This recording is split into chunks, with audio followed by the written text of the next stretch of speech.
cette toute nouvelle vidéo. Le printemps approche à grands pas, c'est pourquoi j'ai eu l'idée de vous présenter un tout nouveau contenu. Je souhaite vous parler de la dernière lame universelle que nous avons développée pour nos tondeuses, qui a comme principale fonction d'aérer le sol.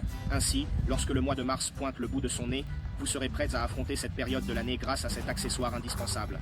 Il est recommandé de procéder à une aération régulière du sol. Cette pratique devrait idéalement être effectuée 2 fois par an, une fois au début et une fois à la fin de la saison. Elle contribue ainsi à préserver une qualité optimale de la terre pour des récoltes réussies. Pour optimiser le rendement du gazon, l'aération se fait normalement à l'aide d'une machine spéciale appelée aérateur qui coûte plus ou moins 3, 4 ou 500 €. Chez Bazar Justo, nous avons choisi une solution différente, une lame universelle adaptée à toutes les tondeuses. En d'autres termes, peu importe la marque de votre tondeuse, vous pouvez monter une lame de ce type qui coûte environ 30 à 40 €. C'est un avantage considérable, car il n'est pas nécessaire de choisir une lame spécifique à votre marque. Cette lame universelle est compatible avec toutes les tondeuses, quelle que soit leur marque. Elle offre donc une grande polyvalence et est tout aussi efficace. Et avec une dépense minime comme celle-ci, nous pouvons aller aérer et faire le travail d'une machine qui coûte beaucoup plus cher. Donc nous comprenons qu'elle est universelle sur toutes les tondeuses à gazon, mais quel est le travail spécifique?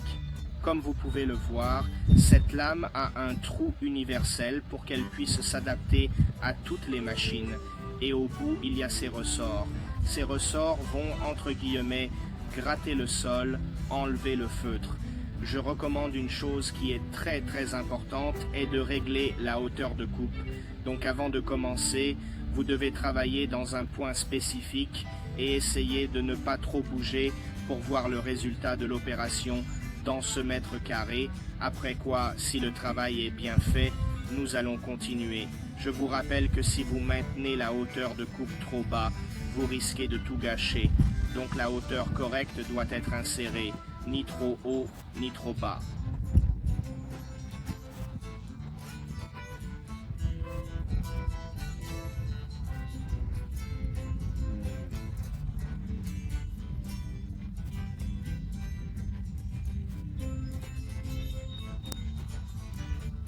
En vous basant sur la hauteur préréglée de la tondeuse, vous verrez immédiatement si le travail est bien ou mal fait. Je me souviens aussi que cette lame, en plus d'être universelle, il a aussi la capacité de couper l'herbe. Ce que je veux dire, enlevons les ressorts, nous ajoutons un accessoire de coupe noire que nous pouvons facilement installer sur la lame et qui remplit également la fonction de couper l'herbe comme n'importe quelle autre lame pour couper l'herbe. C'est donc en fait une unité 2 en 1. Disons qu'elle fait à la fois la taille et la coupe. J'ai oublié de vous dire que cet accessoire mesure 43 cm de long et qu'il est fixe, ce qui signifie qu'il ne peut pas être rallongé, le cas échéant. Nous disposons également d'une autre version mobile qui peut donc être utilisée pour des plaques de coupe plus grandes, par exemple jusqu'à 53 cm. Sur le marché, il existe différents coupe-herbes pour des extensions très importantes et si nécessaire, nous disposons également de la lame pour ces grands coupe-herbes. Cependant, maintenant que je vous l'ai montré, que je vous ai expliqué à quoi il sert et quand il doit être coupé, nous pouvons procéder à une brève démonstration.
Et là, les gars, sans savoir si la vidéo a transmis mon intention de faire une démo, l'idée que je prends maintenant du sol, vous voyez, la partie enlevée par la lame est le feutre qui fait office de couche extérieure et était considérée comme la plus superficielle.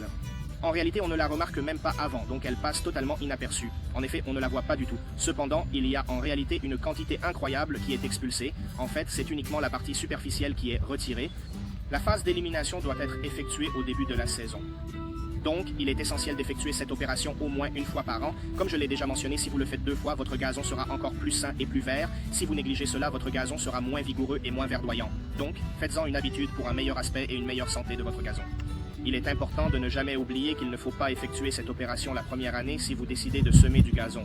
En effet, lors de la première année, il est préférable de s'abstenir car le gazon sera encore fragile. Attendez plutôt la deuxième année, lorsque le gazon sera plus robuste et plus présent, pour effectuer cette opération.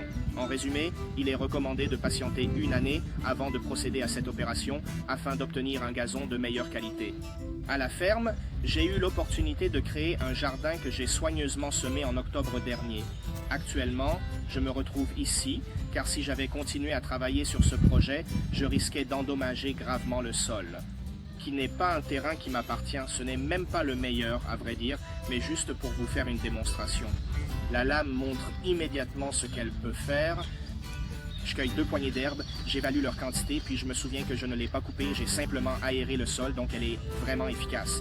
J'ai travaillé sur le 1er mètre carré en maintenant la hauteur de coupe maximum, comme c'était trop élevé, je suis même descendu d'une marche. À cet instant, j'ai trouvé la situation idéale. Je poursuis donc mon travail consciencieusement, sachant qu'une vraie transformation est en cours.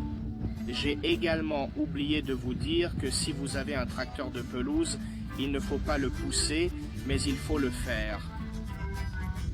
Si vous possédez un tracteur à gazon, pas ceux que vous poussez à la main, mais ceux sur lesquels on peut s'asseoir, alors ces astuces peuvent également être utiles pour ceux qui ont moins d'expérience. Ces conseils sont aussi applicables aux tondeuses à gazon avec 2 ou 3 lames. Les lames dont nous parlons ici ont été spécialement conçues pour s'adapter à tous les modèles de tondeuses. Et personnellement, je pense que cela est comparable à l'utilisation d'un scarificateur, qui est une machine beaucoup plus exigeante. Quoi qu'il en soit, dans la plupart des cas, si ce n'est pas tout le temps, tous ceux d'entre nous qui ont un jardin possèdent également une tondeuse du même type. Par conséquent, c'est une excellente façon d'améliorer les performances de votre gazon tout en effectuant un investissement minimal. Merci pour votre attention et soutien. Restez forts et en bonne santé. Je vous remercie si vous avez des questions, des doutes ou des inquiétudes. Écrivez-moi n'importe quoi dans les commentaires. Et pour le reste, bon regraining à tous, bonjour de la part d'Alberto et à bientôt dans un prochain contenu.